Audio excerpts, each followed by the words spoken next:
First off, I'd like to offer my condolences to the victims and family of those involved in the mall shooting today in Jacksonville, Florida. There's nothing more important to me than my family, specifically my wife and my kids. Hello, my name is Darius Jimerson. What I'd like to speak with you today about is school violence.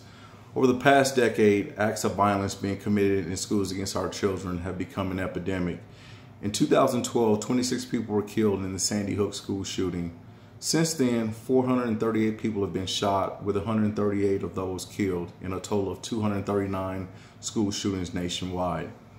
From 2000 to 2008, there was a total of 34 school shootings, 169 people injured or killed. To avoid another tragedy caused from a school shooting, the government must increase security at the entrances of every school in America, throughout the campus, and in the classrooms. This is the only way to ensure the safety of our most prized possession, our children. We all remember the Sandy Hook school shooting. Adam Lanza killed 20 children as well as 6 adult staff members. The incident lasted less than 5 minutes. The school entrance had a buzzer system, but that didn't keep Lanza out. What I propose would be trained armed teachers, police, and military, either current or retired, providing security in every school in America. Our government does an excellent job protecting us from foreign attacks being committed on our soil, but it seems little has been done to prevent violent acts from occurring in our schools. A study found on heritage.org stated the following: nearly 20 years separated the horrible tragedies at Columbine High School in Colorado and the Stone Douglas High School in Parkland, Florida. In that time, too little has been done to make our schools safer. If America is ready to get serious about safety, we need to focus on a range of pressing issues, including mental health, family breakdown, culture, media, and more. There are several reasons why these crimes happen. Our society is filled with violence, and our children seem to be consumed.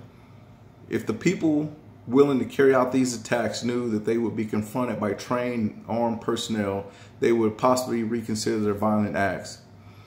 Everything from movies to video games, our children are surrounded by an atmosphere that breeds violence and hostility. Ask any juvenile if they've heard of the popular game Fortnite, and you'd be hard-pressed to find one that didn't. The object of this game is to go throughout the city locating weapons, everything from pistols, handguns, assault rifles, rocket launchers, and the victor is the last person standing after everyone else has been killed off. This may not be the direct cause of all the violence being committed in our schools, but these types of violent acts have to leave damaging effects in the minds of our children. The same article from heritage.org found the following: firearms used in self-defense hundreds of thousands of times each year.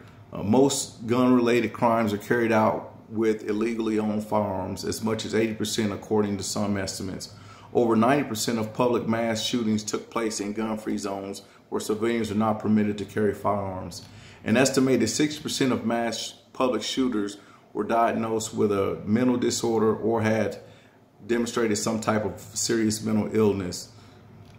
Adolescents living in intact families are less likely to exhibit violent behaviors or engage in fighting and report lower levels of stress. Attacks in our schools systems are occurring far too often. CNN.com reported that there has been and reported 23 school shootings from January 2018 through May of 2018. We can help to prevent these tragedies from occurring by changing our mindset associated with preventing school violence. Instead of focusing on the problem, we need to focus on the solution. Better gun control laws won't stop school shootings. Being able to recognize warning signs, being vigilant, and reporting specifics to law enforcement, along with continued support from surrounding communities, are the key. Fixing the problem starts at home. Teaching our children to love and respect one another is crucial.